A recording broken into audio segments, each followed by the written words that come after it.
to give you my cold call pitch script. What I say. It's not really a script, but what I say, and I want you to tear me apart a little bit and give me some ideas about how I can make it more effective. Does that sound reasonable? Sure, I'll answer the phone. Dring. This is Chris. Hey, Chris, I know I'm an interruption, but I wonder if I can take 27 seconds to explain why I'm calling. Sure, Andrew. Go ahead. So, Chris, many CROs like yourself at early stage companies, they get really frustrated that they know how to optimize sales execution with the playbooks and discovery questions and problem statements, things like that. But they don't have the time themselves, and they don't have free headcount lying around to allocate to do this to the standard that they'd like to have. And I'm wondering how you deal with that right now. Gosh, I don't know. I think I do a pretty good job though. So, buzz off. like, Actually, I hate to tell you that was actually pretty good. Yeah, the opener was good. It could have been a little more. Uh, the request for the 27 seconds could have been a little more playful. okay. The voice you need for the 27 seconds part, asking for it. Can I have 27 seconds? Tell you why I called. A little chuckle right on the tell you why I called.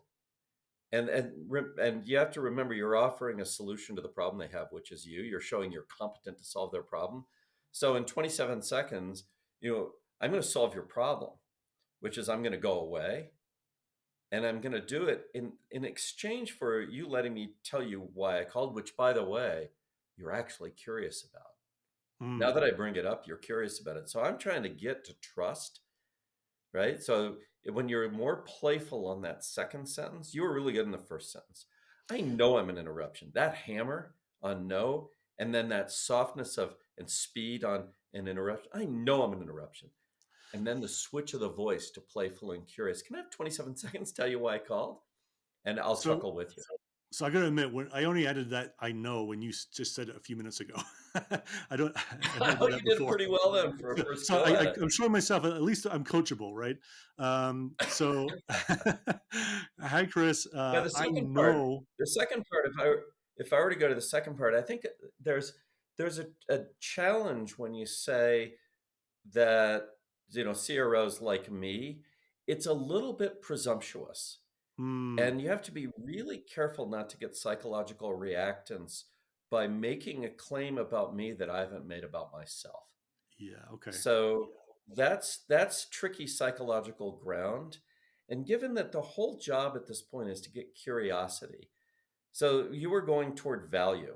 The problem of Yeah. going toward value or through value is I'm going to say inside myself, this bozo just called me up, some sales guy, and he's trying to tell me how to do my job, implying I don't know how to do my job, which last I checked, I thought I was pretty good at it. Yeah. I'm pretty good at And even if I'm not, I'm certainly not going to confess that right now.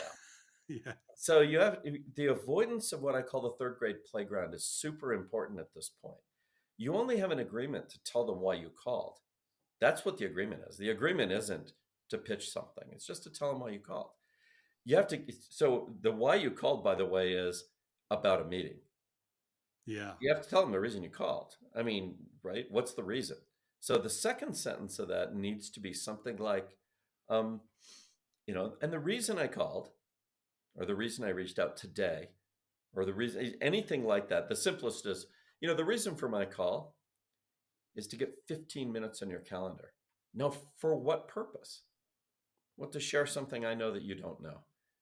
Why don't you know it? Because I'm a specialist and you're not. So the reason this is the second sentence, and that's the destination is the reason for my call is to get 15 minutes on your calendar. And you really hammer the 15 minutes because they're expecting you to ask for something. You're not asking for anything, by the way. You're just telling them the reason you called. The reason I called is to get 15 minutes on your calendar to share. What are you going to share? A breakthrough, to share this breakthrough with you. So the sentence before that needs to describe the breakthrough without tripping the tripwire of insulting them by implying they don't know how to do their job. Right. So now you're on a high wire and you got to move across that high wire without getting blown off on one side of your relevance and the other side of insult. And how do you do it? This is the most psychologically delicate part. What you're going to do is you're going to turn that first trust you get. By the way, your goal for the call was to get trust, not to get a meeting, because you're probably not going to get a meeting. So get over it, right? If you get trust, you have now taken that individual off market for all competitors for all time. So that's valuable. So get trust.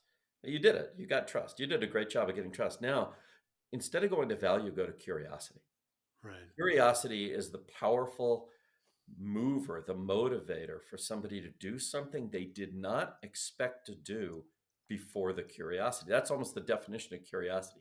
Curiosity makes the cat want to do the dumb thing that gets it killed, Right. right? So should I tease the curiosity then, or Yes. so you Yes. do? Okay. Yeah. So Here's a way to do it. I've Here's a learned cheap, something about something that I'd like to share with you, right. something like So that, right? here's a cheap way to do it. And it's really, really delicate. So you use the phrase I believe. I believe.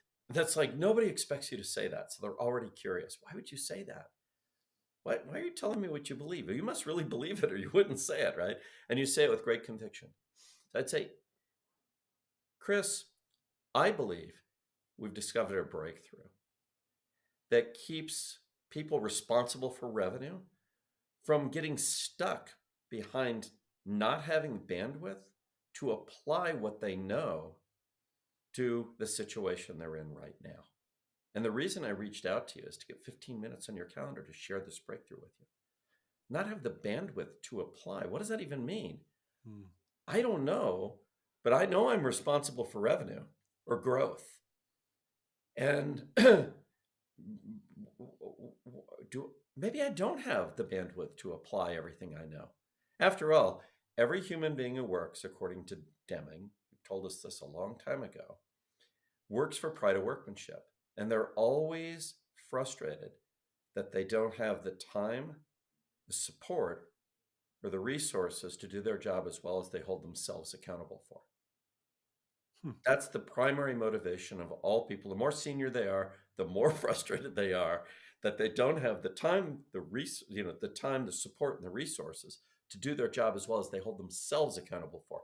No one who buys anything in B2B thinks of what somebody else is holding them accountable for. They didn't get into that position of authority and responsibility Right. without Right. being self-motivated and self-accountable. So that's universal, and you know it about them. That's fascinating for me. My ICP is sales leaders at startups, right? That by definition, they don't have resources. Right. Yeah. Right. Or support. Yeah. In fact, They're, they have negative support.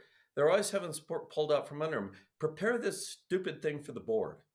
Does that really, I'm a CRO, right? Of a startup. How many board meetings do I get to prepare one more thing for my skeptical board that asks me mm, a bunch of questions that are not helpful mm, in order to comfort themselves? So I'm yeah. already having support pulled away. And then what if they say, well, why don't you just tell me right now? I say, you know, Chris, we've learned the hard way that an ambush conversation like this isn't a fair setting to talk about something that's important. I'm a morning person. How's your Thursday? I'll shoot something over to you. We'll move it around if we have to. Okay. I like that. So give the conversation the gravitas that it deserves, right? Yeah, throw the Let's do this ambush under the properly. bus. As peers, let's do this properly, right? Exactly. If this were unimportant, we could talk about it now, but it's not unimportant. I wouldn't call you about something unimportant. Yeah. I love that.